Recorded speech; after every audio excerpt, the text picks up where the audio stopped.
All right, welcome to another episode of the Sale and Scale Marketing Podcast. I'm your host, Dmitry, and my I'm Jaron, co-host. Jaron Rabman, co-host. Hey, everybody. All right, and today we're exploring the power of video ads for local businesses with Abram from Air Media. Air Media is a family-owned video production company, and Abram's going to be sharing a lot about how his company crafts impactful video ads from understanding the client's needs to planning and production, and then the strategic placement of those videos after the fact as well. We'll also be diving into some success stories and some tips for creating high quality videos that will get some results for you. All right. And whether you're a small business owner or a marketer, this episode is packed with insights. So make sure that you stick around to help yourself elevate your local advertising game. With that said, let's go ahead and get started. Abram, number one, we'd like to thank you for being here and for taking the time out to join our show. How's everything going today?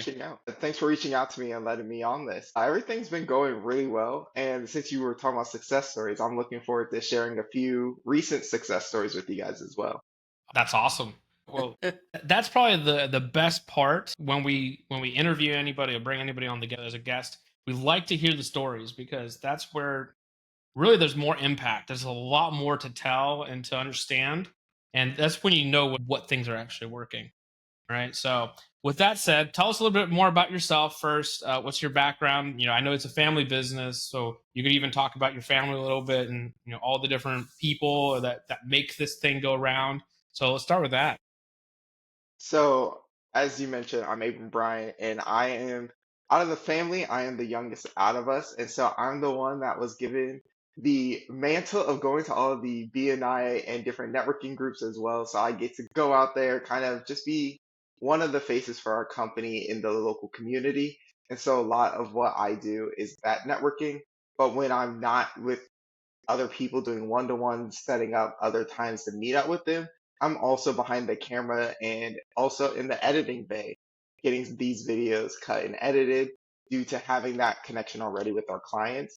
So a lot of what they talk about in the meetings with me is what I end up putting straight onto screen from them. Very nice. So tell us a little bit more about the company now. What all services do you offer? I know video production, but more specifically, what kind of videos do you guys have the capability of producing? And what are some of the ideal types of projects that you guys like to take on? Yeah, so video production, since it's a very wide thing, I like Yeah. to tell people if you could have 10 videos, we can do these 10, but there would be five that you want more than others. So out of the 10, I always say use your dominant and your, I guess, auxiliary hand. So one would be like your commercials. You have your testimonials, you have your promotional videos, your announcement, social media content. Those will be the primary five videos that everybody wants, and they're the primary ones that we provide for everybody in the area. But we also have the auxiliary ones as well, where they're like, I need some extra audiovisual content for my website. So that's just basic B-roll for if they're out in the community and they just want some B-roll of them walking out and talking that can be used on their website later. Then there's like the onboarding and internal videos that you do for the training. And you want to showcase that you care about all of your employees as well. So if they're doing a presentation or something, you'll always want to record that as well. And then event coverage and documentaries are our other five as well. Okay, so you guys can do quite a bit of different Mhm. types of video work then. You guys do just like standalone editing as well? Yes, we do. With standalone editing, the main thing that we have everybody talk about before we even decide to help them with just standalone editing is one, what type of camera are you using? The person who was using or shooting the video, are they professionals? Do they know how to properly light things? Because I can do a lot in the back end to fix it, but I'm not a miracle worker that can change something that is blown out into the all white. I can't bring it into a perfect video afterward. Yeah. Ah, Well, that's a different side of things there. I'm just saying, Mhm. can you edit it? Okay. Not like, can you work miracles? Because I definitely know what you're talking about. Definitely, I've seen it. There's some trauma stories out there of people not knowing the first thing about recording a video. I mean, some of it should be common sense, but Yeah. listen, we're going to go beyond that. No judgment for anybody who has those videos that are just completely god awful. So I apologize. RIP to those videos. Okay, so you guys do all your own video editing in house, or do you guys have employees, or how does it normally work? We do it all in-house. for pretty much everything that we do, we try and make sure it's all in-house. And if we do have somebody come out, this is somebody that we've worked with multiple times. So we're like, because we're putting our names on everything, so we want to make sure that they are up to the standards that we are offering to each and every one of our clients. Right. So again, I want everyone. We've had this conversation in the background, and this is a true and amazing story. So maybe you can just kind of fill people. When we say this is a family-owned business, this is top down, literally top down all the way, a family-owned business, and just to let the viewers and the listeners know how the family is like integrated. Like the business is the family is the business. Now we're coming up to Thanksgiving. I can just imagine it's going to be a real amazing dinner around your table.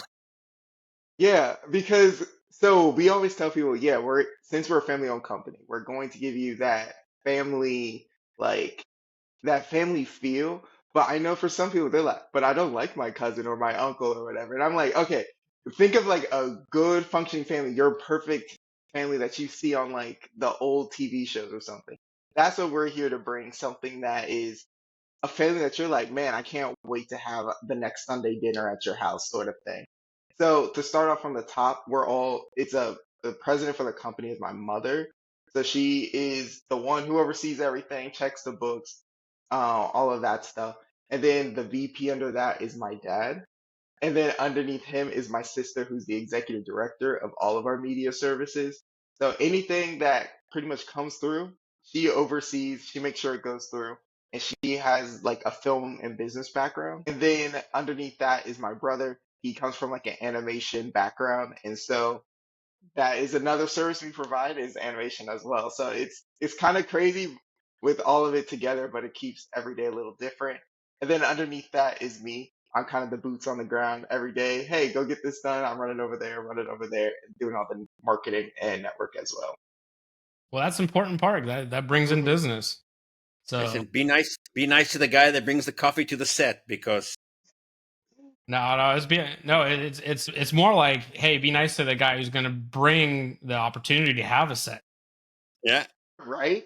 I try and tell them that. I'm like, yeah, bonuses, man, bonuses. So Well, if anybody's watching this from your family, big bonus, please, right here, wherever yes, he is in the box. Abram is the one who came on the BNI meeting with us and talked you up and got this all going.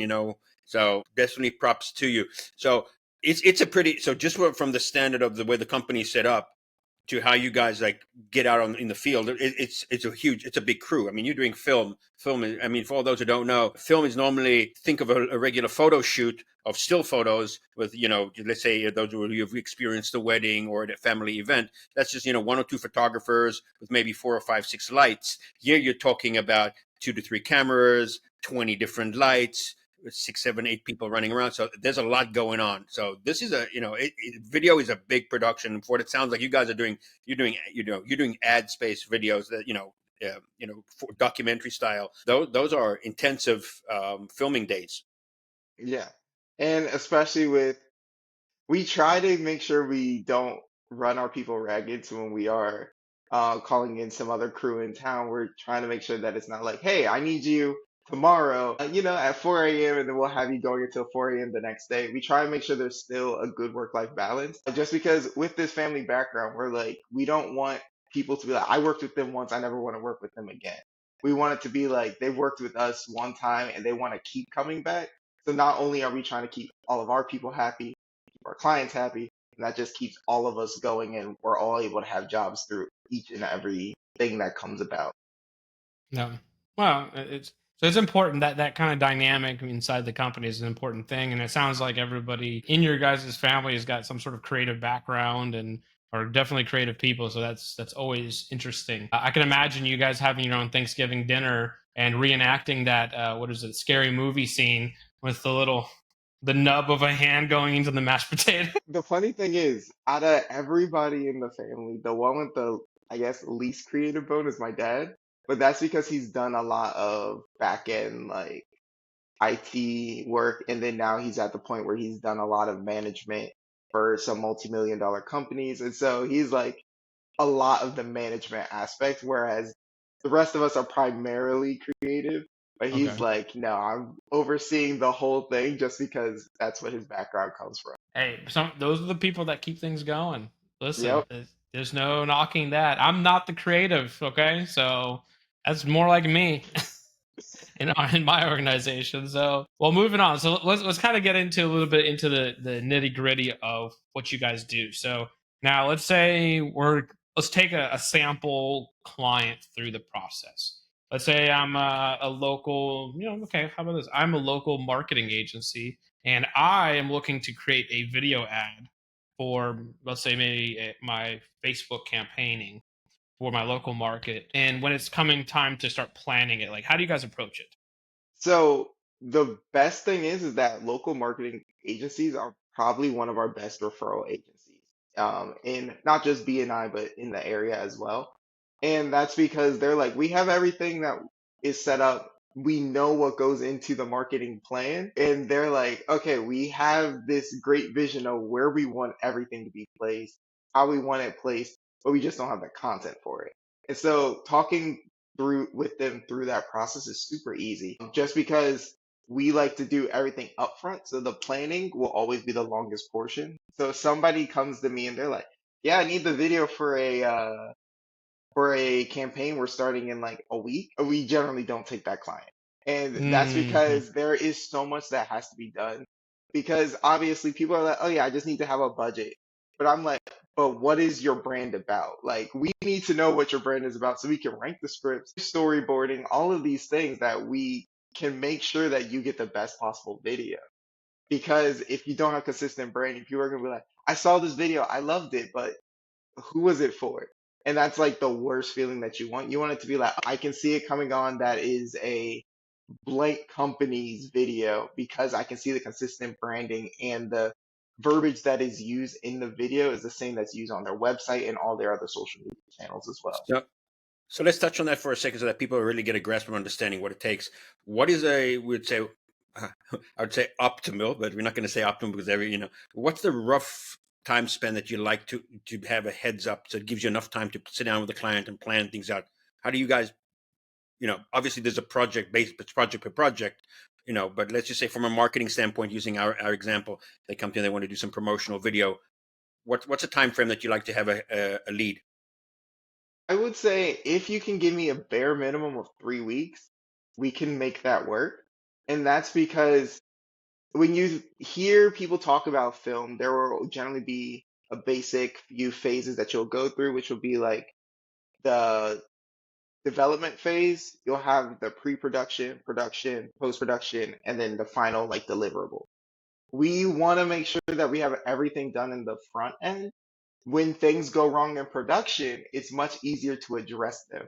And the reason when I say when things go wrong is we can plan for like 2 weeks and out. And we're like, yeah, we're gonna have a sunny day and do this, like film out on the beach. But if it's not sunny, we need to figure out, okay, are we gonna move this date? Are we gonna somehow move inside and change the way that the story is written? These are things that we want to be able to make quick decisions on, but you still get the content that you're looking for. And then if we need to just move it from Sunday or like a Saturday to Tuesday, that's fine as well. But these are things that we can have planned in there, so we have extra wiggle room. Hmm. But with the development and pre-production section, that's all the planning, figuring out the budget, figuring out who are we getting as actors or models if you need them. And are you also trying to get a social media influencer in your video as well? Because then you have to figure out their timing, how much they cost to add them into the budget, Hmm. and then how much crew are we trying to have? Are we getting locations that you already own, or do we have to rent location? And God forbid we have to build a location, then that takes even more time. So these are things that we like to know in advance. That's why the 3 week minimum is definitely best for us. That's fair as far as like planning and everything else. I mean, it's really hard to get everything, all the ducks in a row for something Mhm. that's a little bit higher end production. Now, one thing is if you're just, taking an iPhone video of yourself at your desk, but, I understand your guys' production is a lot more involved and a lot more let's just say unique, right? So okay, so you help so you actually will help the client with planning the concepts, the ideas, and everything Mhm. else as well, or do you depend on them to kind of come up with the concept? No, we'll work with them on the whole thing because I like to say the earlier that we're in talks for this project, the easier and more concise it'll be when you're actually on set filming. Just because, like, if I'm the videographer for that particular project, I've been talking with you this whole time. I know exactly what kind of feeling you're going for, what look you're going for, without me having to tell somebody else, like, okay, this is what we're going for day of or a few days prior. Because depending on how intensive it is, we have to also figure out if we have to block the shot. So we have to figure out, okay, we're getting all of these shots. So say we need 15 shots for 15 seconds if there's like a montage in a video. And generally for those 15 shots, you will have a safety. You'll have probably about two at bare minimum other versions of it.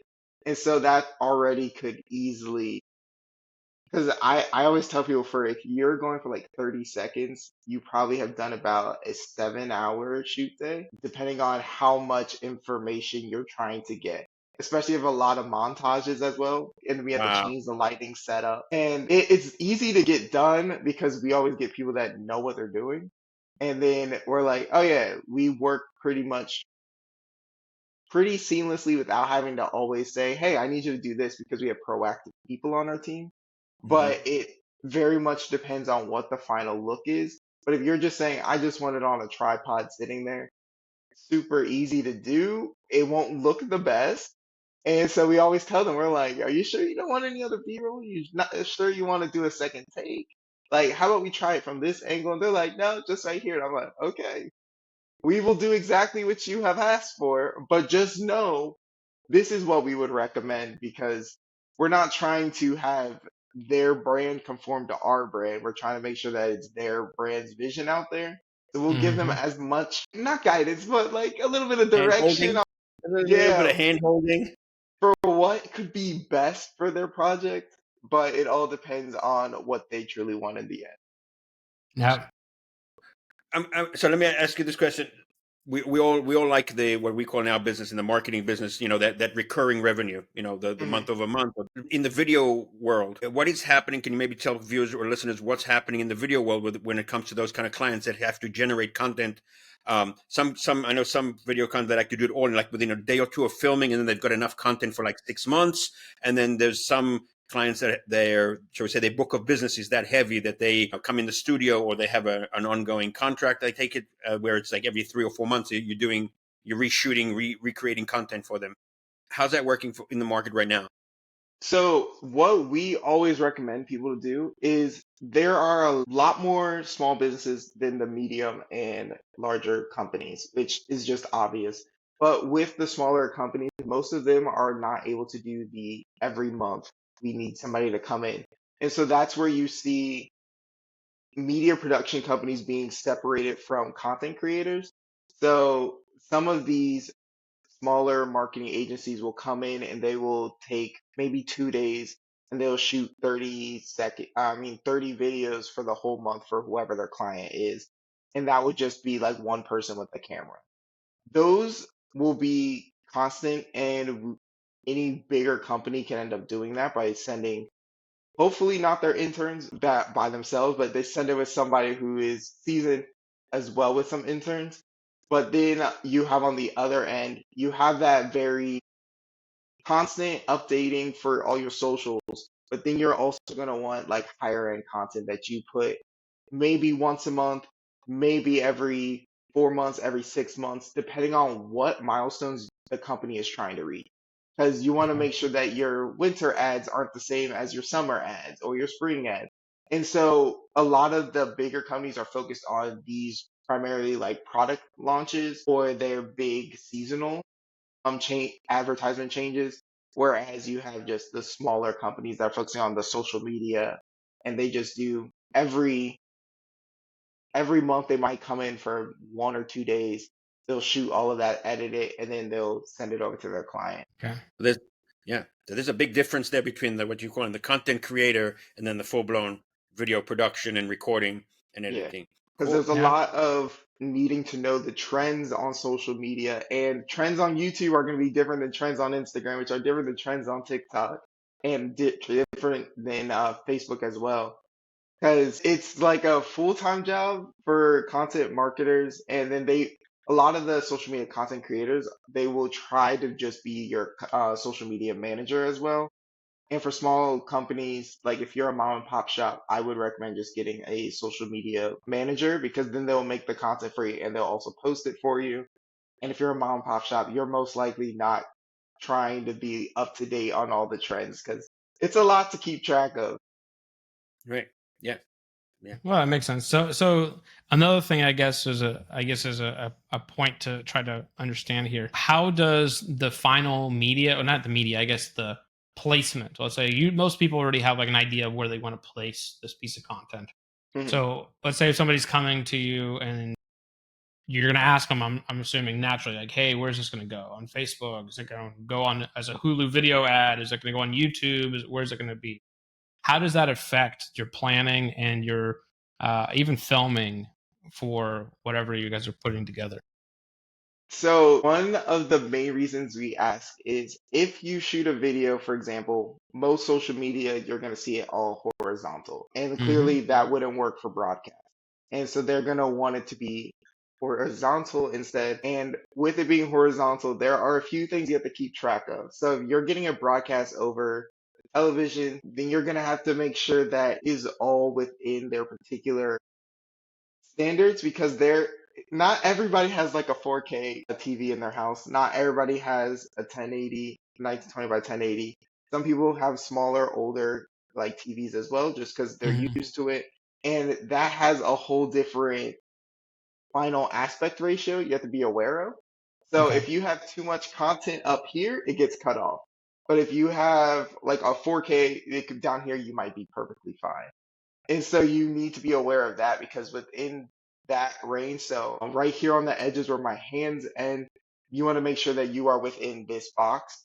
So it's a Hmm. little bit more square of a size that you want to make sure Hmm. it ends up in, but you still want to make sure that it's still shot as if it's in landscape. So if you have a bigger TV, you can have more information on it. But if you have a smaller one, you still get the same content on the TV. You just lose a little bit of that extraneous information. Yeah. So because I know that does have a huge like impact on aspect ratio. So you guys would Mhm. still want to shoot for that horizontal, and then you just frame it up so everything that needs to be captured is always within that aspect ratio that you would be cutting down to. Okay. Exactly. Because, Yeah. yeah. Almost focusing that everything's within the most minimal aspect ratio, then everything I out on the think wide. I would imagine that can get challenging. Yeah. Especially if they're like, I want to have three people talking on screen at the same time. You're like, first off, that won't look good, depending on how you do it. And second off, you have three people there. We also need to keep track of, if it's a vertical video, it's going like this, and you want to make sure that you don't have people so tiny that they can still see who's talking. So there's a lot of like camera tricks you have to do in order to make it look appealing, or as appealing as possible. Because certain things that work in a horizontal video won't work in a vertical video. Well, I would imagine in those cases you would just flash, the everybody on screen at one time, but then you would always zoom in on the face or have a cut to the angle that's just of one person's face who's talking, and then you switch who's talking and back and forth, and occasionally throw back in that you know the shot of all three, for example. I mean, I can understand like it's definitely a bit of a art and science to it, and planning it out to make sure that fits the aspects that you need, an aspects ratio, and then also just actually conveys what you're looking to do still. Mhm. Yeah, I can see why not everybody's cut out to do this. And, and to make it worse, you also have to wait until you get, like, if you don't know or haven't seen the location in person beforehand with your camera and your lens, you might Hmm. get there and be like, oh, there's not nearly as much space as I thought. So then you have to change what your shot is day of. Preferably, you always see it in advance, even if it's just through photos, so you can plan for it. But it's definitely something that people are like, oh yeah, I'll just show up one day and I'll film it. I'm like, that's no, you want to make sure you have it perfectly set up. That way, for example, if somebody is like, I'm feeling sick that day, you can clearly make quick changes without having to worry too much. Yeah. So I don't. Everything you're seeing sounds like it's. Oh, everything comes back to that planning session. The planning Yes. Yeah. session. Planning session. Oh no, I mean it really is, and I think the planning is important in anything you do marketing related. I mean, even on a Hmm. website, even in your social media campaigning, and anything that you do, planning is probably the most integral part of that marketing, I guess, setup or creation of that campaign. Without it, then you're kind of running around like a chicken with your head chopped off. It's just so random. There's no Hmm. intention behind what you're doing in those cases, and then it just doesn't ever meet to the expectations at the end. So definitely being intentional in planning is super important. Now, are there any tips for clients and what they should have kind of prepared already for you when they come to you with a project? So I prefer, just gonna put it out there, that they have an idea of what their brand is. Because some people are like, I haven't even gone through what my branding is. So somebody's like, I don't know, just pick a yellow. There's so many different variations of yellow. If you look at like your hex codes and you're working in it in like a program like I use DaVinci Studio, then you're gonna be like, okay, what kind of yellow is it? Because if it's not the same yellow that's in your logo, most times it's gonna kind of draw people away from your because you don't seem consistent. So we always try and get as much information there. And then we also need to know what kind of tone does your company have? Are you trying to always be more serious? Are you trying to be more lighthearted? So is humor okay in the script? What kind of iconography do you want in your videos as well? So if you're saying just because every company in this area is like salt air something. Then we're like, or salt water. Then we're like, okay, is beach iconography something you always want to stick with? Because if so, maybe we shouldn't always be filming in the city because it's not showcasing that beach iconography. And so if they have an idea of that, that's always best for us.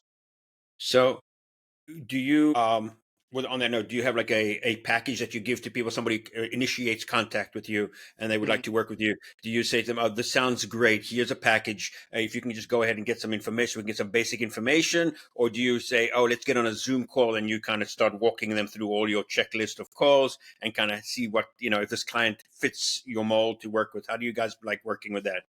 A majority of the time, if it's somebody that, for example, if they haven't been referred to me from somebody I know or somebody that I've worked with, most of the time I get on a Zoom call with them or I meet them in person if they're local. That way I can also kind of see what type of person they are. Because if there's somebody who is not responsive to setting up a meeting or somebody who doesn't show up to that meeting in advance, and I'm like, okay, I already know this will be a little bit more of a hassle. And then we can kind of do some weeding out here and there. It sounds bad, but at the same time, we're like, we can't waste our time and we don't want to waste theirs. So, Yeah, no, that's So that's fair. I'm gonna ask you. Don't tell us who the client is or what the project was, but maybe kind of give us a little hint. What was one of like the biggest headache where you were like, "Oh boy, this is not gonna go. This is not gonna maybe end well." I'm gonna change some things around, but you'll get the feeling for it. There is a project that is dealing with one of our other arms of business that we do. And let's just say that client was like, okay, I have read through exactly what you're going to do on the dates you're going to have it done by. And all I have to do is go through, review it, sign off on it, and then we can move on to the next step. However, though, and we give them links, we give them a breakdown of everything that we are doing. We try to make it as simple as possible for them. And all you have to do is go in and say, yes, I like this. No, I don't like this. Here are things I want you to improve on or fix in the final edits. And they just would not do any of that every time. They're like, I don't feel comfortable sending you a link that has all of the edits on it. I'd rather just keep meeting online and then I'll tell you everything there. And I'm like, this is not gonna work, sir. This is literally wasting at least 30 to 40 minutes of my time every time. Mm, We can't do that. If we're sending you the link, we want you to read it at your own pace, watch it at your own pace, or edit whatever piece you need to edit at your own pace. to let us know that we are hitting all of the promises and milestones that we've said. And if so, then we can move on to the next step and then we can help you get this project done sooner. And Hmm. they just would not do that. So I was like, okay, this is not worth it.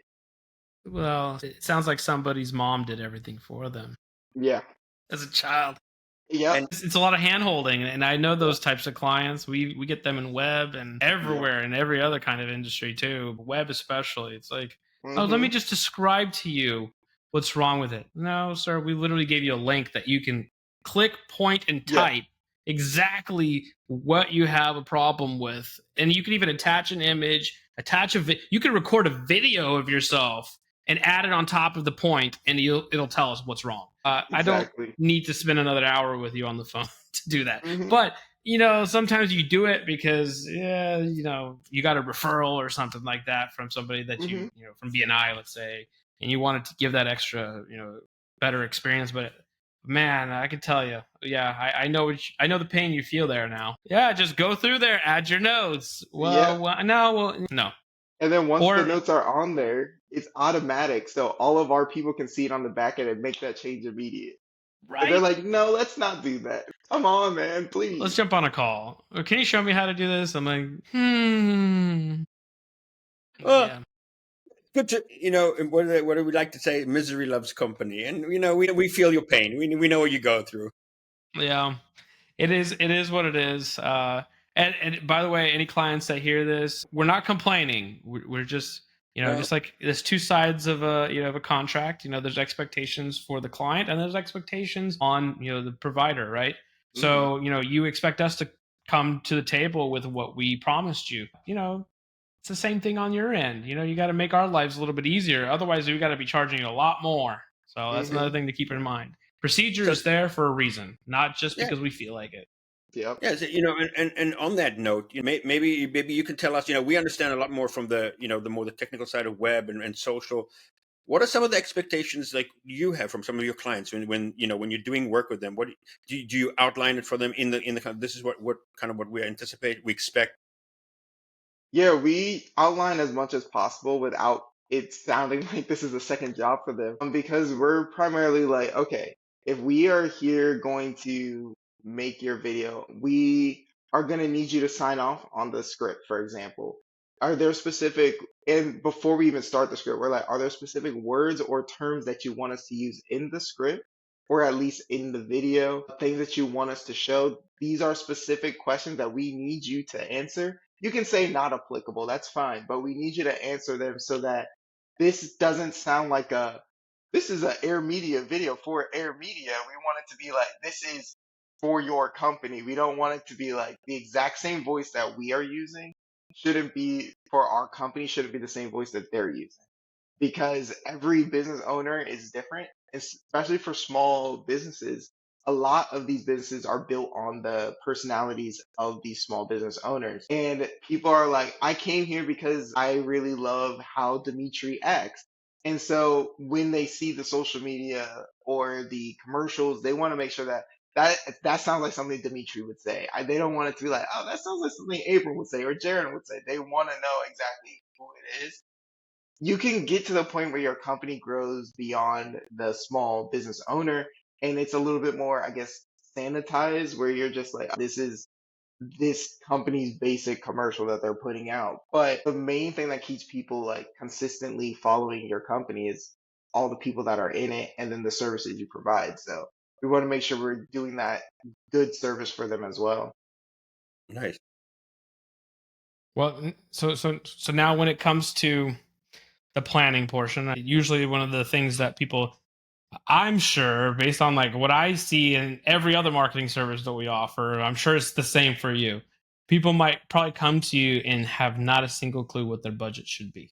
Okay, now budgeting. So I think this is a really big topic when it comes to video production, Yep. anything marketing in general. I don't know, I can't tell you how many times I've gone to a client and say, well, kind of what are you anticipating to actually spend towards this project? You've got this huge wish list on what you Yep. want done. Like what is a reasonable expectation for what you think you should have to pay for something like this? Well, I don't know. That's why I'm asking you for a quote. Well, no, listen. It's not how it works. Listen, because I could go through, create you this full blown proposal, and you come back to me and you say you've got $300 and two quarters Hmm. to rub together, and this project would be otherwise 4,000 a month type of thing. If we got to be on the same page up front. And it's okay if you don't have as large of a budget, but then we can at least tell you which way to go, or give you a different company or somebody to guide you in the right direction. But just wasting people's time for a quote for the sake of a quote, it's not fun. So does that happen to you often in video production? Yeah, so when I before I started full time here with Air Media, I was doing some like freelancing work for one of my friends in Maryland as a wedding videographer. So a lot of wedding videographers, he's not even like one of the big social media like wedding videographers. But for a package for him to come out day of wedding and then do engagement photos, that is already about I think 4,500.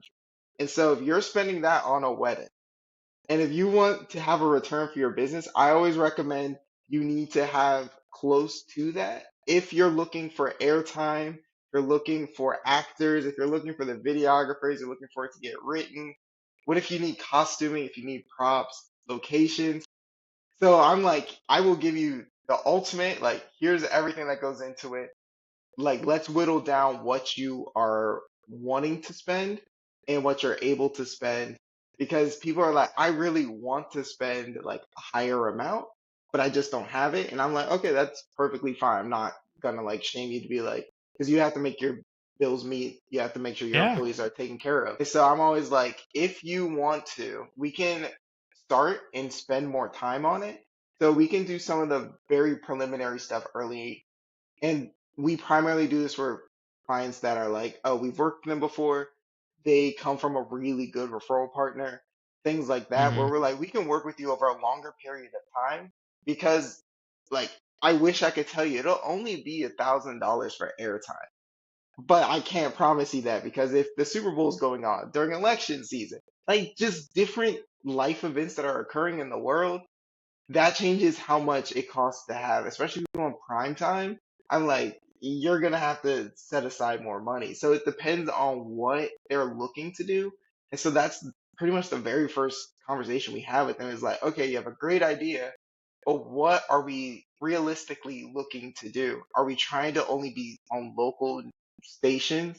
Because that's easier to do than if you're like, I want it showcased everywhere in the world, or even everywhere, even in the US, or even on the East Coast. That's still a pretty penny depending on where you're trying to go.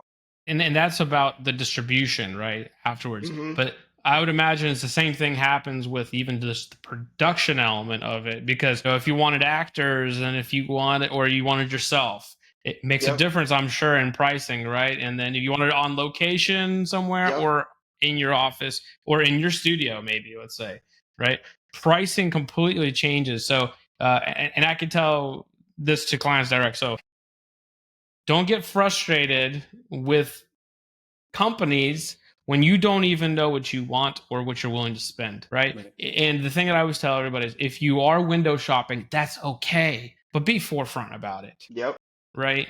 If you're just curious to know what it's going to cost, everybody out here in the world is willing to give you the time to at least like build a relationship with you and tell you, hey, this is what it would Hmm. cost. Because we do hope, even if you can't afford it now, that you're going to come back to us when it's time, and we want to give you that good treatment regardless. However, Exactly. I can 100% tell you is without a doubt, nobody likes being led on, steered forward on a huge production project, and then only for the rug to be pulled out, and then it's like, oh yeah, that's too rich for my blood. But that's okay. Just tell us up front you're kind of window shopping. You're not planning on doing it right now, and that's okay. Yeah. But it's something that happens a lot in marketing and almost everything. I'm sure, like every industry has window shoppers. Yeah. I mean, I would look at it from this. I personally, and just from my experience, I normally approach to people and I would say to them, what is your expectation of what it takes to get this done? I did a lot more like still photography, product photography, a lot of food photography, and those are like just a couple of days of planning and getting it right with all the other people around it. The planning that goes into do a food shoot, Hmm. but say to people, what are your expectations to get this done? Now I can imagine how much more that's accelerated at your level, because moving images is a whole different animal. I'm just thinking from a still images point of view of putting this all together. So just asking the companies you're engaging, people like Abram, what it takes to get this done will give you an idea of the price. Like you just said, a wedding photographer is charging $4,500. What does it take to get a video production done at the level? And it sounds like you guys do like really high end stuff. You're doing documentaries, you're doing ads, you're doing, and then at the end of it also comes, like you said, the final part of it is the media buying, the placement of this, and what goes on, and we had actually a very interesting conversation in one of our previous podcasts. I'm going to plug our previous podcast right there, where we spoke to a media buyer, and it's a whole different animal, so so just be aware of these things, and talk to Abram, tell them what you want to do. Don't, I love those clients that are like, you tell me. Yeah, that's going to work. But I'm Yeah. not a mind reader. I can't just tell you what you want to hear. Like I'm Well, gonna have to tell you exactly what the numbers are telling me Mm-hmm. because I'm like I can come in and just make the video for you. But if that video is just gonna sit in your like laptop for the next few years, there was no point in spending that money. This is the other reason why we're always like we need to talk with you in advance to be like, what is your final plan for this video? Because if you're trying to get it out there, we need to know, do you want us to find some media like airtime for you? Or do you want us to get you in contact with one of our partners who can do it? Or do you have somebody already lined up? And this is why we love working with like marketing agencies because they already have talked with their client. They're like, this is where we're planning to put it in the long run. We have all of that set up. We just need you to make the content. And I'm like, perfect. Now I know that we have like a pretty solid framework of where all of this is going, how we're going to get it done, and we can work from there. But if we're working with a client that doesn't know any of that, this is the other reason I'm like, always give us a little bit more time so we can talk to you, explain to you, because for some people, they might look at a meeting, God, I can't do it, and just like hang up. You're like, that's fine. Call us back once you like get over the shock value and then just be like, okay, can you explain to me like what more goes into it? Because even in all of our invoices and everything, we don't just say, here's the final value. We're like, okay, here is what it costs and here's everything that comes into it. So that way you hold us accountable. You're like, okay, every little thing that's on there, we know that we have provided it and we have gone above and beyond what they asked for. no. So let me ask you this. So do you mentioned working with marketing companies, marketing firms. Would you recommend people when they come to you and they pitch to you something, you say to them, look, I recommend you first you speak to a marketing company and you get a better scope of your branding and your vision and what you want to do. Here are some people that we work with, or you take on that responsibility and say, look, we can also take on that responsibility as being the marketing firm, and then we can build this all out in-house for you. How do you guys approach that? So for that, it really depends. One, like a lot of the times when we're talking with a client, and I'll say for me specifically, when I'm talking with a client, when I'm figuring out whether I'm going to be like, oh, let me call my buddy Adam or Zach at Bluetone, or whether I'm going to call somebody at Diamond Group, just things like that. I'm like, okay, first and foremost, is this a client that, regardless of their budget, would I take them on? And then, like, if I won't take them on, I would probably not send them to somebody else as well, just because I'm like, unless there is a personality difference where I'm like, we just don't have a personality that meshes, but I know exactly who will fit with you because I try my best to make sure there's not somebody who's wandering around. They're like, I just can never get a video done. I'm going to try to point them in a direction of somebody that can help me get it done, even if it's not us. If somebody Yeah. wants an even bigger company than us, then I'm like, that's perfectly fine too. Then we will push them over to one of our partners as well. Because we can walk them through the whole thing. Because since we're partners with a lot of the companies in the area, they're like, oh, just let us know. We'll hop on the calls with you. They can still be your client. We just will come and help them on that particular section. So it's not necessarily like I'm just going to pass you off. It's kind of we're all coming together to kind of make a power team. Yeah. And with that team, we're able to get your project done. Yeah. So yeah, it's all about the relationships and building relationships with your partner teams. Awesome. Yeah. Now jumping back to kind of the pricing conversation now. I think it's real always important on the company side to kind of give clear ranges, expectations on what to anticipate. So that way, I mean, obviously, there's a couple reasons for that. Number one, pre-qualifying. If somebody's like, they're get a little like heavy swallow whenever they hear the price, yeah, then they'll probably won't be calling you back. But it does help you kind of weed out the people that aren't serious. So on average, what does your typical engagement start at and range to? So for a lot of the social content, we do it as a smaller price just because it's social content. And it doesn't require as many like crew members, Hmm. generally not as many like cast and stuff of that sort for a lot of the clients we've worked with. And a lot of them have come through like BNI, so we also try and give them that benefit. Hmm. And so with that, we try and say if you're aiming to have at least 4 videos that you want to have up on your socials, I would say set aside 1500. That way you're able to get that taken care of. And that way you have those videos shot, edited. We work with you on storyboarding and all of that. But if you're looking Hmm. for something more like event coverage, I would say probably a little closer to the 5K range at the starting, and then anything above that, just because it's the same as like a wedding. You're going to have us for that full day, cover your video, you get your audio, your photos, your videos, all of that taken care of. And then if somebody just wants us to come and do B-roll, they that depends on one, where the location is, and then how long it'll be. And then that's something that we work out as well. Try and make it as affordable as possible without making ourselves go broke doing it. Well, no, I mean, here's the thing. It's like everybody needs to be able to eat at the end of the Yes. day, right? And creative work is not always easy work either. And there's Mm-mm. a lot of things that you have to go into it. A lot of pieces that they don't understand. Just even equipment costs. Finding the locations, Ooh. sometimes like you go into the grocery store, you start buying a lot more stuff than you really need because you're hungry, right? It's the same Mm-hmm. thing. Like you expect this high grandiose production when you've got peanuts as a budget, right? Yep. So it really is important to understand that you need to have realistic budgets. you know don't be afraid to tell somebody what your budget is, and they'll tell you straightforward. I would say most people are not going to try to insult you on your budget. They'll tell you realistically. I know Abram won't, okay, but most people shouldn't.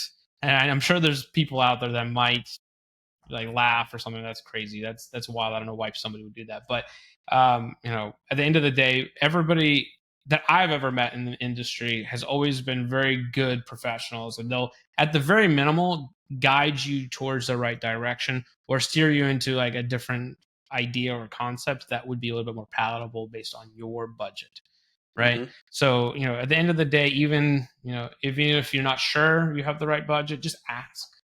Tell them what you're looking to expect. And most people are not going to be like, oh, this person said I have a $20,000 budget. They're not going to push you into a $20,000 budget for like a basic video because they still have integrity. Okay. I know that's a whole point that clients are like, oh, I don't want to tell them my budget because then I'm going to overprice myself. And then, so that's why I always try to start with at least ranges. This is Yep. what our work costs. So that way they know. And then I ask them, is that palatable to you, or is this a little bit above what you're looking to spend? If it's above what you're looking to spend, I can, gladly put you in contact with somebody else, one of our other partners that was more an appropriate price range for you. So, Hmm. you know, make sure, just be honest with people. That's all I ever tell people. Yeah. Now, moving away from budgets, because that's it's a big piece, but at the end of the day, when it comes to now the advertising part, the commercials, right? Mhm. How frequent is it in today's world that people are actually shooting commercials for for their businesses now instead of just social? So most of those are still going to be at the upper end, but generally closer to like the medium-sized companies and the larger ones. A lot of the smaller ones, to get by, I'm going to be honest, most of them can get by it with just social content. And however, that will cap them for how much they're willing to grow because they will have a very niche market. So if I am only doing social content that's surrounded at people that are in Wilmington or traveling to Wilmington during the time period I'm doing it. I'm gonna get all the transients coming in, but I'm also gonna get all the people who live here. And you're like, that's great, but it doesn't help me expand if I'm looking to make this franchise. So before anybody really starts looking at like, oh, I really want to do this big budget commercial, I'm like, where do you see the company going? Do you want it to only be local, or are you trying to make it like a franchise, or are you trying to get a few more locations? So not just in Wilmington, but Myrtle Beach, maybe Florida, just up and down the East Coast. Are you trying to go beyond that? Because that will really decide what you need the most of. So I would say social content is an absolute necessity, and commercials are a necessity if you're trying to grow beyond just being a local business. Yeah. So you're you based on your client. You also work with shall we say, building a project that will touch on both of those subjects. They're coming to you from the we want to get some ad space out, but then we also want to delve into our social. You create a package of yours when you're shooting.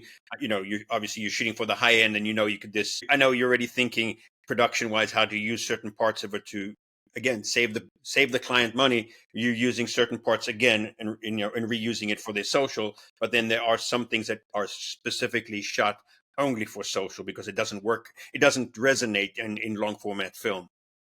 Yeah, because the biggest problem, so for example, if I'm shooting a commercial, good chunk of that I might be able to cut into, so if it's a 1 minute commercial, I might be able to cut that into two other versions, one that's like 15-second and one that's like 30 or 45. Hmm. But if it's social content, anything that's on there, I would not put for commercial work.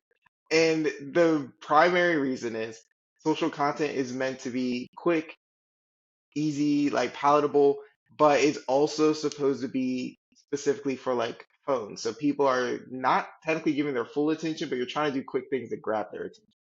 Whereas Hmm. for commercials, you are going out there, you're going to be like, doing a marketing push for this particular part of my company, and that will push more people to my socials, to my website, and things of that sort. So it's a much broader reach that people are going for. And depending on the company, we use our cinema cameras on every single part of the project. But for some companies, they might be like, oh, you'll get my photo camera, and then on an actual commercial, you'll get like my big camera, where that one is the one I use for commercials only. We like to use it on both, whether it's socials or commercials, because that way you still get consistent quality. Okay. Now, we talked about one thing that I know I'm sure you're dying to talk about, which is your success stories or some samplings of some projects you've done. So I want to end on those types of notes here. So tell us more about some of your favorite projects, what it was, what was the impact, and kind of let's start from that. And what made it so unique? Definitely, yeah, what made it so fun. Hmm. So I'll do my BNI success story first, and then I'll do my film success story after that. That way, anybody on BNI that's seeing this, they're like, "Oh, look, yeah, BNI brothers representing. That's awesome." Can I get you want me to get the 60-second timer out? Oh, no, no, no, we won't do that one. But for my chapter, since as I told you guys offline, but for everybody that's watching, we have passed over a year for our first chapter. First one in the Leland area, right outside Wilmington, North Carolina, and we are in our second year. With that, we have built a relationship with our local painter that is in the group, Billy and Jeremy Gunn of JBG Services, and they had this amazing opportunity to work on Bellamy Mansion, which is a historic renovation piece that they were going to be able to do in downtown. And for me, I'm like, okay, Belly Mansion, that's cool. I don't know anything about it because I'm not local to Wilmington. So I ended up moving here about like 2 years ago, 3 years ago. And with that, I'm still learning some of the like history and other things around it. And they were like, yeah, this is going to be a good project, not only for us, but we think it could be a great opportunity for you guys. And the whole month of October, we were doing tons of footage for them, tons of work to get all their videos of them restoring the exterior of this historic mansion. And we have seen so many more people just be like, I saw you guys because you did this particular project. I saw you guys do this and do that. And then everybody that we worked on, they're like, oh yeah, I worked with the people who did the video for the Bellamy Mansion and like all of these things where it's kind of like, because Wilmington's like a big small town where like Hmm. you're about 2 degrees away from anybody here in the Yeah. area. And so they're like, I know this guy who knows this guy. And just from that has brought us a lot of like networking connections and also just people who have gone out there and they're like, oh yeah, I'm gonna start following you guys more. Like I really like the work that you did here. And that was just because we had that opportunity thanks to one of our members in the BNI chapter. So that was our BNI success story there. So that was all in October. And then last week, I believe, we finally got the okay from Amazon to let one of our films on there. So this is a film that we did many years back, but we finally have it on Amazon. It's called Saving Savannah. And that one is not a documentary, it's more of a feature narrative. But with that one, we were like, it took us a while trying to find the right distribution angle. A lot of things that we've learned, things that we're like, okay, this worked really well, but this one didn't. But from that, we did a lot of growing from there. And Hmm. just having that out there on Amazon where everybody can see it, we're like, bet this is going to be the first of many. And so those are things that we're starting to try to ramp up a little bit more as Congrats. well. Thank you. What was the name of the? The movie is called Saving Don't hold us Savannah. in suspense now. Say it again. Say it again. It's called Saving Savannah. Saving Savannah. Okay, so now I'm gonna have to check it out. Saving Yeah. Savannah. Okay, I'm gonna jot that down. Um, yeah, because I watch a lot of Prime Video. So saving. What's it about, by the way? So we made it during a time where we had a lot of rough segments in our lives with some of the people that we knew. So it was all about trying to help a movie about a suicidal young woman who is trying to find hope in even the smallest of things so she can kind of see and change her trajectory to find out that it's not all dark and gloomy, but we're like, there's some hope out there. And so for people out there, we were like, let's put out for our first film something that can kind of uplift people. And then we'll jump into things like action and things after. But we really want to focus on the humanity aspect first. Very All nice. right. So Cool. I'll Check be it out, checking that out. everybody. Check it out. Yeah. So If and you're on, go go ahead, ahead. Go ahead. John. No, No, no, I go was ahead. saying if you're on Amazon, and you like watching, check it out, and then you can call up Abram and you can say, hey, I saw this movie and I saw your podcast, and kind of connect the Check the dots for dots. him. That would be fantastic. And just let me know. And I'm like, awesome. And especially if you're like a BNI member too, let me know.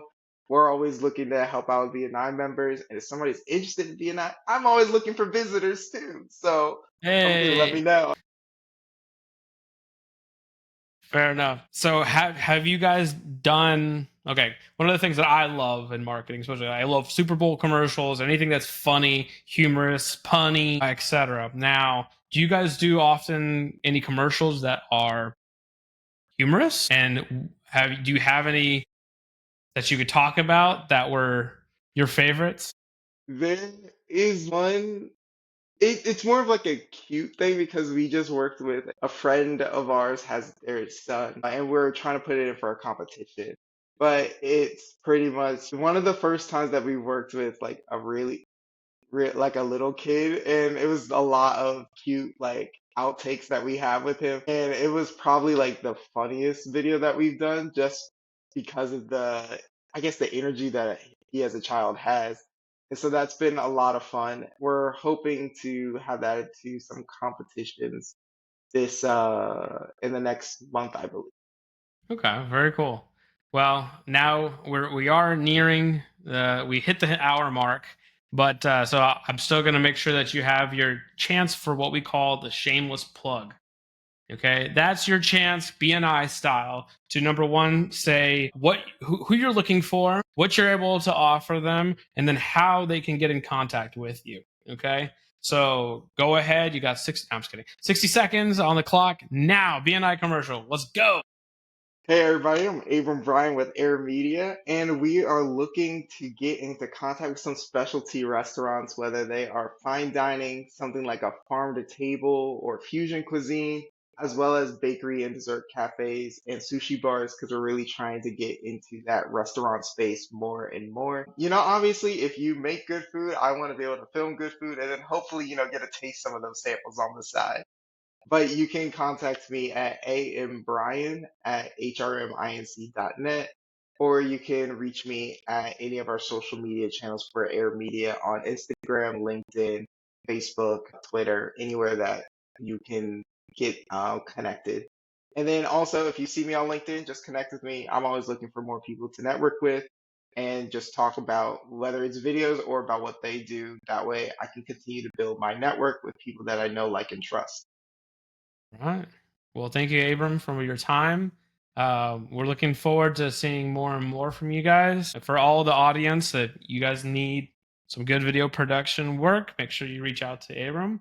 They'll help you do everything from planning, budgeting, and producing. And then if you need help with distribution, they can even help you with that end of it too. All right.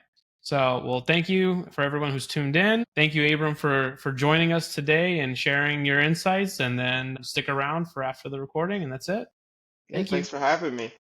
Thank you. Always a pleasure, man. Great stuff. Thanks for coming on board and watching our video. If you've enjoyed the journey, follow the podcast and don't miss out what's coming ahead. If this has helped you navigate the marketing and sales waters, be sure to drop us a review as it helps us find more like-minded people. And until next time, here's to smooth sailing.